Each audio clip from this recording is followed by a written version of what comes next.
Hello student, आज civics में जो चैप्टर सेकेंड है उसमें जो टॉपिक जो हम पढ़ने जा रहे हैं वो है आर्गुमेंट अगेंस्ट डेमोक्रेसी।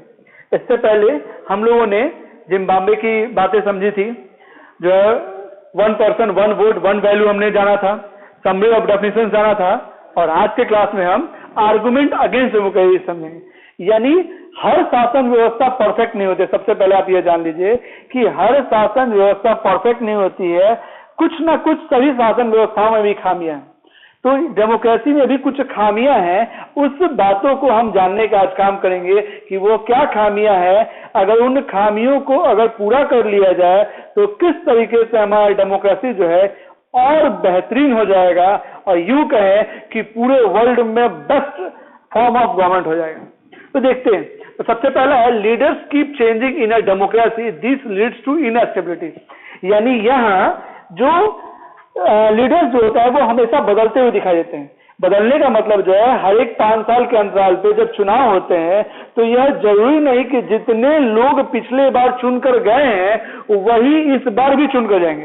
ऐसा नहीं होता। अक्सर यह देखने को मिलता है कि लगभग 50% जो कैंडिडेट होते हैं वो पिछले वाले तो रहते हैं, फिर से चुन के जाते हैं, लेकिन 50% नए कैंडिडेट चुन के जाते हैं, जिससे जो शासन व्यवस्था उसमें इनस्टेबिलिटी देखने को मिलती है। कई बार शासन व्यवस्था परिवर्तित देखने को मिलती है, यानी पिछली बार शासन व्यवस्था किसी और पार्टी की और इस बार जो है किसी और पार्टी की शासन व्यवस्था देखने को मिलती है। इससे क्या होता है कि कई बार यह देखने को मिलता है कि जब जो लीडर्स चेंज होंगे तो पिछले बार जो पिछले लीडर्स के द्वारा जो डिसीजन लिया गया होगा पॉलिसी बनाने को लेकर, रूल बनाने को लेकर, वो नए जो लीडर्स आएंगे वो उसको नहीं मानेंगे, बोलेंगे नहीं हम इस बातों को नहीं मानते हैं, हम एक नया रूल बनाएंगे, हमने एक नया लॉ बनाएंगे, पॉलिसी बनाएंगे।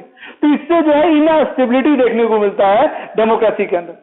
चलिए, दूसरा है democracy is all about political competition and power play.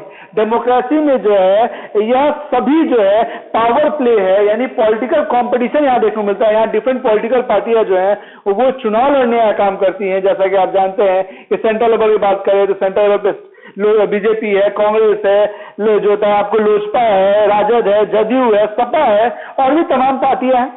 अगर लोकल लेवल की बात करते हैं यानी रीजनल लेवल पे चुनाव जो होता है स्टेट के अंदर, उसमें भी कई सारी पार्टियां होती हैं।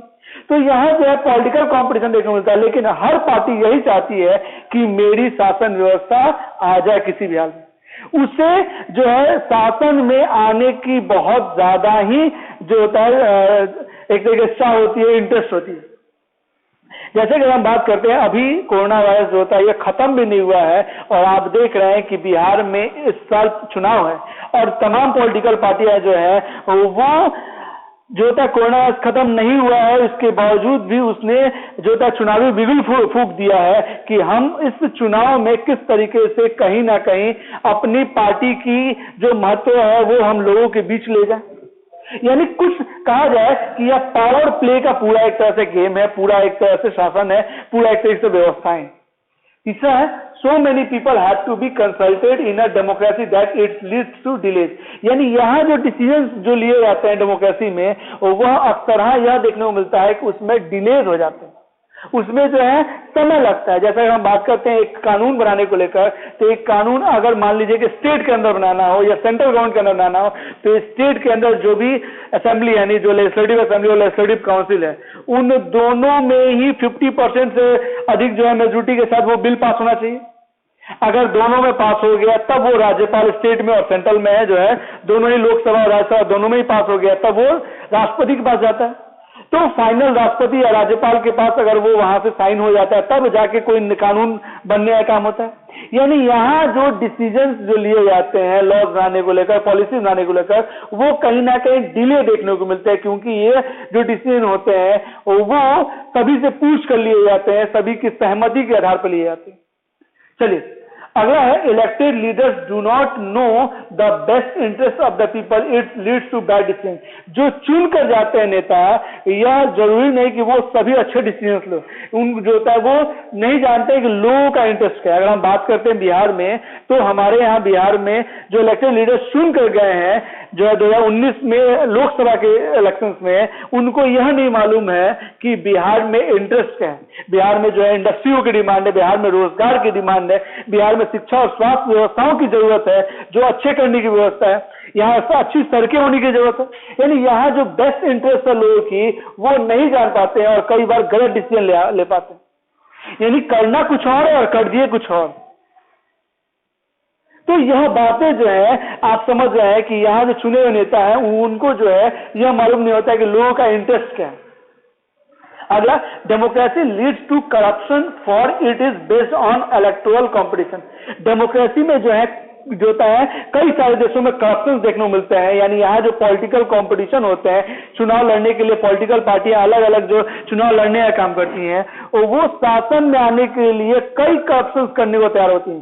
जैसा कि हम बात करते हैं कई सारे स्कैम करते हैं, जितना ज्यादा से ज्यादा अगर हम पैसा कमाएंगे तभी हम चुनाव में खर्च करेंगे और लोगों को पैसे के बलबूते उनका वोट हम इकट्ठा कर पाएंगे। यही नहीं, जो पॉलिटिकल पार्टियां किसी तरीके से सरकार नहीं बना पाती हैं, वो अपोजिशन पार्टी के जो भी लीडर चुन के गए हैं, जिसे एमएलए एमपी कहते हैं, उनको जो है तोड़ने का भी काम करती हैं और उस तोड़ने में उनको करोड़ों में खरीदने का काम करते हैं। कोई पॉलिटिकल पार्टी जो होता है एमपी एमएलए खरीदने में जो होता है 5 करोड़ 10 करोड़, जैसे कि आप मध्य प्रदेश में देख चुके हैं, जैसे कि आप कर्नाटक में देख चुके हैं। ये पहली बार नहीं है, बल्कि इससे पहले कांग्रेस गवर्नमेंट थी, उन्होंने भी ऐसा किया। तो बीजेपी ने क्या गलत किया? ये सभी जो पॉलिटिकल पार्टियां हैं वो करप्शन करने का काम करती हैं कि वो जो है लोगों का वोट हासिल करे। यानी कुल मिलाकर डेमोक्रेसी में पॉलिटिकल पार्टीज के बीच में करप्शन देखने को मिलते हैं। हम इसे जो है इग्नोर नहीं कर सकते। अगर democracy leads to corruption for it is based on electoral competition, ये 5th पॉइंट हो गया। 6, ordinary people do not know what is good for them, they should not decide anything. ये जो आम जनता है उनको यह नहीं पता हो पाता है कि क्या सही है। दे शुड नॉट डिसाइड एनीथिंग, वो डिसाइड नहीं कर पाते हैं क्या सही है। यानी वह डिसाइड नहीं कर पाते हैं कि उनके साथ जो है उनकी जरूरतें जो है, उनकी डिमांड्स है, उनको फुलफिल कौन करेगा, उनके लिए क्या सही और क्या गलत है। तो यह जो खामियां हैं डेमोक्रेसी के अंदर वह बता रही हैं कि अगर इन सब चीजों को सॉल्व कर लिया जाए तो डेमोक्रेसी की खूबसूरती और बढ़ जाएगी। यानी it is the best form of government in the world. चलिए अब हम इसके कुछ अच्छी बातों को भी जानते हैं, क्योंकि आप जानते हैं हर चीजों का प्रॉस एंड कॉन्स होता है। हर चीजों के कुछ फायदे भी हैं तो कुछ घाटे भी हैं, कुछ उसकी खूबियां भी हैं तो कुछ उसकी कमियां भी हैं।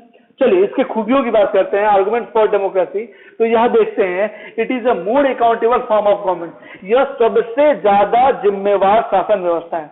यानी यहाँ चुनकर जो भी जाते हैं, चाहे वो एक लोकल लेवल पे आपको मुखिया चुनकर जाए या स्टेट के लेवल पे जो है एमएलए एमपी चुनकर जाए, तो वो सभी जो चुनकर जाते हैं वो जनता के प्रति जिम्मेवार होते हैं। क्योंकि वो चुनकर तो गए, लेकिन चुन के जाने के बाद उनको बैठना नहीं है, उनको अपने क्षेत्र में लोगों की समस्याएं दूर करना है। उनके क्षेत्र के लोगों के लिए जो वेलफेयर करने का काम करता है, सड़क बनाने का काम जो है, जो स्कूल स्वास्थ्य व्यवस्था जो है, इन सब चीजों का ध्यान रखना है कि किन किन चीजों की कमी है, क्या दिक्कत हो रही है। अगर वो ऐसा करने में सक्षम नहीं होते हैं तो जनता उनके खिलाफ जो आवाज उठाने का काम करती है। जनता के बीच अगर कभी वो रैली करने चले गए, संबोधन करने चले गए, तो आप अक्सर सुने कि जो नेता वाला आम जनताओं के बीच में रहते हैं उन पे जो है अंडे फेंके जाते हैं, टमाटर फेंके जाते हैं, उन पे बड़ा बुरा भला कहा जाता है।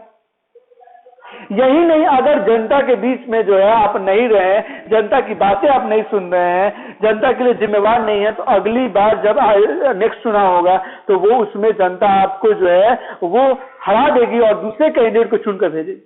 इसलिए वह कैंडिडेट को हमेशा डर रहता है कि अगर हम जनता के लिए कार्य करते नहीं हैं, हम जनता के लिए वेलफेयर करने का काम नहीं करते हैं, उनके प्रति जिम्मेवार नहीं रहते हैं, तो हमें अगले साल जो है उनके बीच क्या मुंह लेकर जाएंगे। जनता हमें किसी तरीके से नहीं वोट देगी, नहीं चुनेगी। और खासकर आज की जनता जब 2020 में इतना ज्यादा हम डिजिटल हो चुके हैं, जहां पढ़ाई जो है ऑनलाइन कर रहे हैं, तो सोचिए ऑनलाइन माध्यम से कितनी ज्यादा जानकारी जनता के बीच तक जा रही है, सरकार की अलग अलग पॉलिसी को लेकर, अलग अलग लॉज को लेकर। चलिए अगला है it improves the quality of decision. यह जो मतलब यहाँ जो डिसीजंस देखने को मिलते हैं उसमें बार बार इंप्रूवमेंट देखने को मिलते हैं। जो पहले डिसीजंस लिए गए उसमें जो होता है दूसरी बार उसके बाद डिसीजंस लिए गए वो उससे ज्यादा जो होता है बेटर होता है, उसके बाद जो डिसीजन लिए वो और बेटर होता है। यानी यहाँ जो डिसीजंस लिए जाते हैं उसमें क्वालिटी देखने को मिलती है, क्योंकि यह डिसीजन जो होता है एक व्यक्ति के द्वारा नहीं लिया जाता, बल्कि वह डिसीजन जो होता है ग्रुप के द्वारा, यानी लोगों के द्वारा चुने हुए रिप्रेजेंटेटिव्स के द्वारा लिया जाता है। तो इससे क्या होता है कि जो भी डिसीजन ले जाएंगे वो गलत नहीं होंगे, क्योंकि वो एक व्यक्ति या एक जो होता है लोगों के द्वारा लिया गया, बल्कि वो ग्रुप के द्वारा लिया गया, वो जनता के रिप्रेजेंटेटिव्स के द्वारा लिया गया। इसलिए डिसीजन जो होता है गलत होने की संभावना है या तो क्या बिल्कुल नहीं या रेयर होती है।